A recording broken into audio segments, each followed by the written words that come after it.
It's now time for the big story. And my guest will be Dr. Dayton Campbell, the opposition spokesman on agriculture, who has vowed, really, to transform Jamaica's agricultural sector if the People's National Party, the PNP, wins the next general election. He promises to put land in farmers' hands and build farm roads and provide mechanization and irrigation to increase efficiency and productivity. Those are some wonderful promises if they form the next government, the PNP that is, that Dr. Campbell intends to implement. We have him on with us right now, and we say good morning and welcome, Dr. Campbell. How are you today? Hi, good morning, and good morning to your listeners. I'm doing well. All right. You're well. Yeah, man, I'm doing well as also Dr. Campbell. Great having you. I don't know why I was getting a little worried when I tried your number earlier, because you're not into the habit of not showing up on this program. So now I'm quite relaxed and happy to have you. Now, Doc, those are some ambitious plans that you've outlined. And when you say you want to transform the sector, one gets the feeling that you feel that there's a great need for transformation. Is that it? Yes, there is. So agriculture is the main employer of labor in Jamaica. 250,000 persons are registered as farmers in the country. But it does not make the commensurate contribution to the gross domestic product within the country, only contributing about 9%. So it has the lion's share of the labor force, but it doesn't make the lion's share of the contribution to the GDP. So that's the first thing. It needs to make a greater contribution to the GDP, which means we need to increase production and productivity. There is a perception with agriculture that has to change, where for most of us who grew up in rural Jamaica, you're told to go to school and to do well and then go on to university. And it is almost as if you don't do that, if you fail to do that, they say, well, then you can go and do farming then. Right? So it's almost relegated to what you do if you're not successful otherwise, as opposed to it being a legitimate career path by itself. You have persons who will be working. You see what's going on now with the hotel workers. Yes. Persons who are working for these impecunious returns in the hotel industry. And I'm saying to them that the cost of production for 1 acre of carrots is 300,000 Jamaican dollars. If the government were to put lands into production, we have a lot of old sugarcane lands that are flat, arable lands that are, some of them even having irrigation already. If we're able to do the necessary soil testing and figure out what would grow best in which area and put those lands into production and into the hands of our people, then you could have somebody that could come and plant 10 acres of carrot. That individual from 1 acre would be able to reap about 15,000 pounds. You can currently get carrots at $200 per pound. That's $3 million in gross revenue. You've spent $300,000 for the cost of production, leaving you with $2.7 million in profit. If you planted 10 acres, that would be $27 million in profit, and the maturity time for carrots is 3 months. So you could literally in 3 months earn up to 27 million Jamaican dollars, as opposed to be in these slavish conditions that some of the people are working in some of these industries. Even my colleagues who are in medicine, some of them are actively now pursuing getting a piece of land so they can go into agriculture. But there are some barriers currently to persons entering. The first is that people don't have access to a suitable piece of land, arable land, a land that is suitable for growing things and one that is flat. If they have land, they don't have access to get to it. So we need to do more with farm roads. And every time I say this, the minister comes to say that they have done 71 roads, and he compares it to sometime 40 years ago. I took more steps at 5 than I did when I was 1. It doesn't mean, though, that if I was taking 1 step at 1 and I'm taking 10 at 5, that it is acceptable, because at 5 I should be running. So as you progress, as we move on, we cannot continue to just compare Jamaica to where it was 40 years ago. We have to look at what the situation is and what is needed what is the age-related development that we should have. Well, I know. So, yes, go ahead. Yeah. So once you're able to get lands into the hands of the farmers, get access to the land, then you're dealing now with land preparation. You cannot continue to have it where people are thinking of pickaxe and hoe and machete to do farming. You have to be able to bring in plows to do the land preparation. And then you have to be able to allow for mechanization of what you're doing. If you're going with cash crops, if you're planting carrots, Irish, sweet peppers, sweet potato, onions, anything like that, you're not going to be able to get the labor because so many people are not interested. So you have to have mechanization of what you're doing as to how you use machines to aid in planting, how you use drones with fertilizing with applying the pesticides, or use machines to help with harvesting. And then how do we put access to funding? An individual can easily go to the bank and get a loan to buy a fast car, and then you see what's happening on the road. Even the Prime Minister is talking about people skating on the toll. I don't know why he thinks that's a good idea. And you don't have the same access to get a loan to go into farming. So in the example I gave before, if a young person wanted to plant the 10 acres of carrot, they're going to have a problem because they need to come up with the $3 million to plant it. How do we put a funding mechanism in place through the DBJ or whichever other source to ensure that we put a mechanism in place that says, all right, this loan is available to you and your repayment is contingent on your production. So when you produce, then you pay back the loan so that it doesn't act as a barrier to them entering the industry. I think what do we do about irrigation? Yeah. Only 12% of the arable lands in Jamaica currently have irrigation. And we have these extreme weather events where you go from drought right to flooding. How do you harvest the rainwater during the times of flood, of heavy rain, to ensure that you have it to use during the times of drought? And I mean, rainwater harvesting is the principle. As to how you do it, there are several ways that you can do it, right? And I've said to persons that I'm not necessarily saying in every interview that I do exactly how you do, say, for instance, rainwater. But the principle is there, and I think everybody can agree that this is what you do. I heard the minister last night saying that they have done, I think, 30 ponds. I said at the beginning of this interview that you have 250,000 persons registered as farmers. To say that somebody has done 30 ponds obviously is insufficient. Then we're talking about issues like predial lastly. How do we ensure that we put that under the Proceeds of Crime Act to ensure that if I have 100 goats and somebody comes and steals 20 of them, that we can seize his assets, liquidate it, and give back the money to the farmer so they can restart what they're doing? It can't be that these persons are getting suspended sentences and those things that I saw recently. You've raised some very is now put in a position where they can't continue with what they're doing. You've raised some very, very important points, and some of which I want to go back to in a little while. But I think one of the barriers, as you mentioned barriers earlier, Dr. Campbell, has to be the perception of the young farmer, whether or not the society accepts that individual as making a good, sizable contribution to the nation's development, and how people perceive young persons getting into farming. Don't you think that's a major barrier that we have to get past and overcome? It is, and that's why I've said that we have to change the perception. A few years ago, I said that I think agriculture should be mandatory in schools. Some persons agreed, some disagreed. But we have a lot of things that are mandatory that doesn't help with people with their lived experience. I mean, agriculture, if there's one thing you're going to eat every day, or you're going to attempt to eat every day, right? So why shouldn't you be aware of how to produce what you have to consume? And adopting to newer technologies will also assist in that. When I say to persons that you have to look at hydroponics and other things like that, because you really only need three things to go into farming.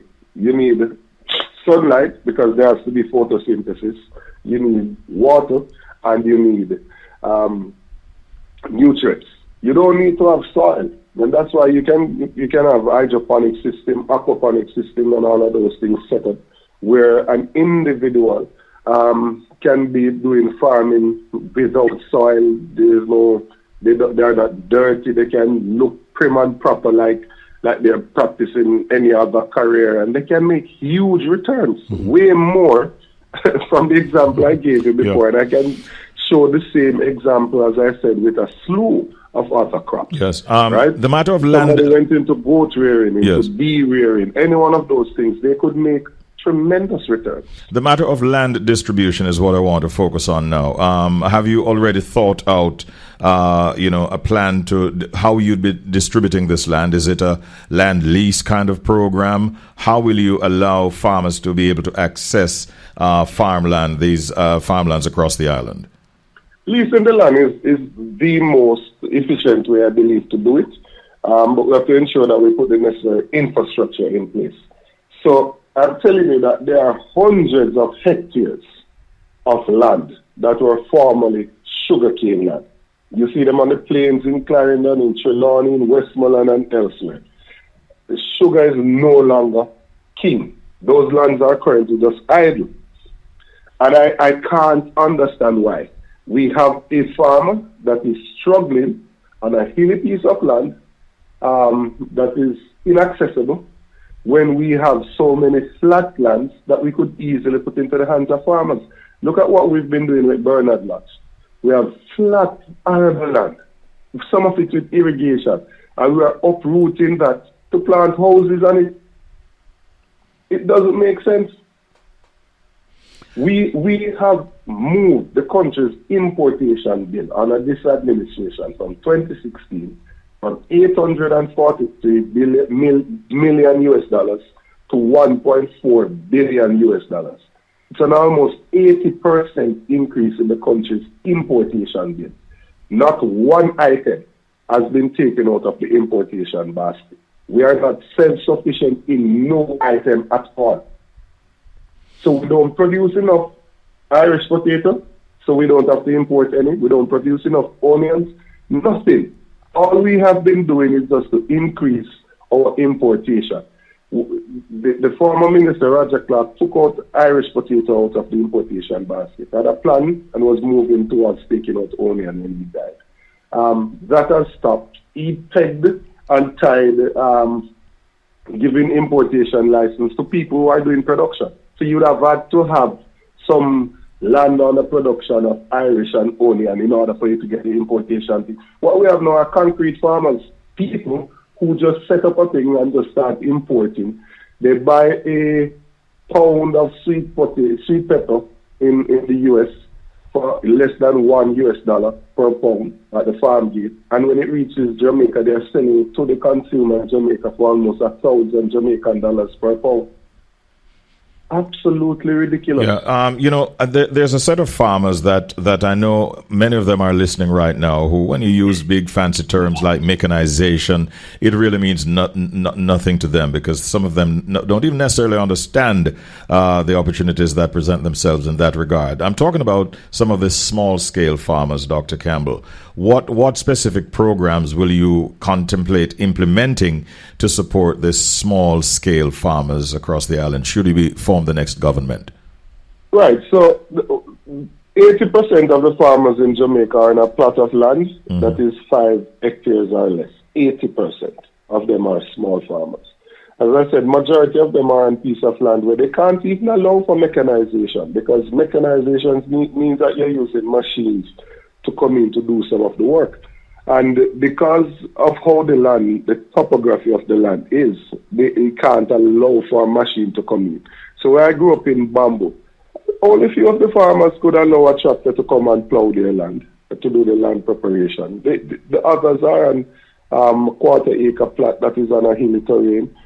They might have a little flat part here, then they go up on a hill, and then they use pickaxe and all, and then they come back down to it. So they can't really have machines come in and do it. And that's why I'm saying the concept of the agro parks was to solve some of these problems, by finding a suitable piece of land, arable land, that piece of land that is suitable for growing crops. And you put in the infrastructure in place. So you put in the irrigation, put in drainage in place, and you ensure that there is proper access to get to it. So So that's what we will have to do. We will have to look at how many lands are out there that are available. What size plots we're going to put them in, put the necessary infrastructure in place, and then make it available at a reasonable cost to the farmers of this country. Even those who refuse to leave and you still want to assist them, then you have to assist them with inputs into what they're doing. Yeah, we do not produce our own seeds in Jamaica, so we'll have to look at that. We do not do enough research, in my opinion, to develop so that we can get our own planting material, that we can get more resilient planting materials. So we'll have to do more research. Inputs in terms of fertilizer and those other things has to go through the agencies that register the individuals. So RADA registers individuals, JAS, Coconut Board, etc.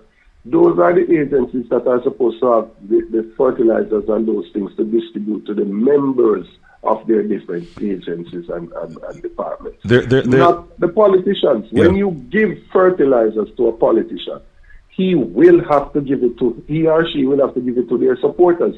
A politician is not going to be able to tell a supporter, a worker of theirs, who comes and say, I want a bag of fertilizer, and there's a legitimate farmer that is there and also wants it. He's not going to be able to say no to his worker, because he's not going to run the risk of upsetting his worker. Therefore, he's going to give the fertilizer to his worker, who's probably going to sell it right in front of him to somebody who's actually doing the farming.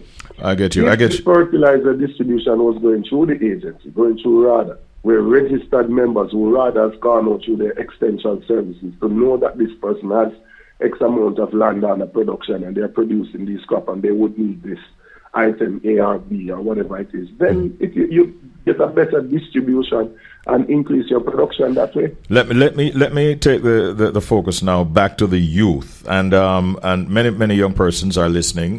They would maybe contemplate going into farming, but they need to be educated.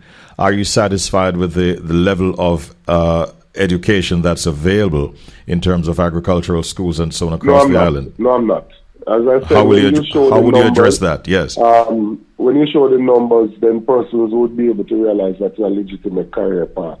In some of our high schools, you have, when you get to fourth form, to grade 10, the school is structured in such a way where you're going to 10 science, you're going to 10 arts, you're going to 10 business, right? It's almost as if we have inculcated in our children's mind that lawyer, doctor, pilot are the only careers that are out there.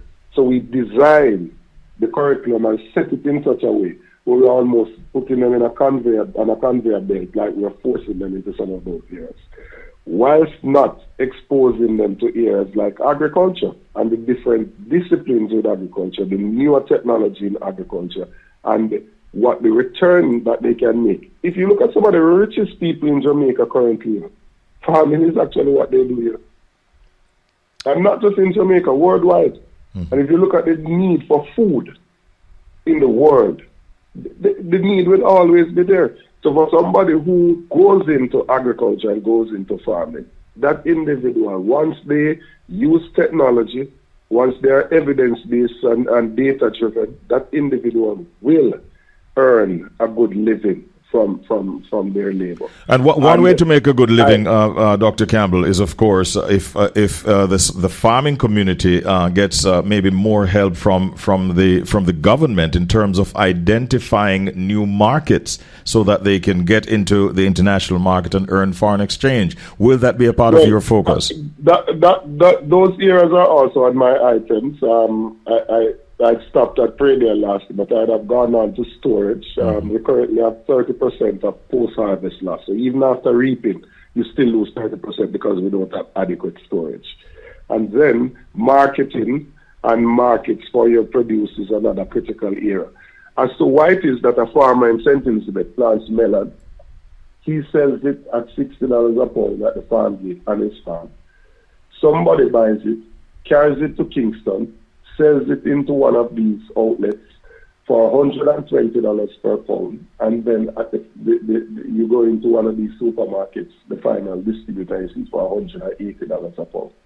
Where the man that did, or the woman that did the hard work, that purchased the seed, that has to acquire the land, that has to prepare the land, that has to do with the weeding and the planting and the fertilizing and applying the pesticide and the harvesting, that man only gets $60 with all of those inputs that he has to take out. But somebody in the middle that just transported it got the same $60 per pound. What if we use technology to put that farmer in touch with the final distributors so that a supermarket wants to buy some things, a hotel wants to buy some things, whoever it is, locally, internationally, that you put the farmer on that platform where they can show all of what they have. I have yellow yam, I have cucumbers, I have melons, I have carrot, I have cabbage, whatever, right? And mango. this is what I'm selling it for. Mm-hmm. And you put them directly. So you cut out the middleman and put the farmer directly in touch with the final distributor. We have to use technology to our advantage.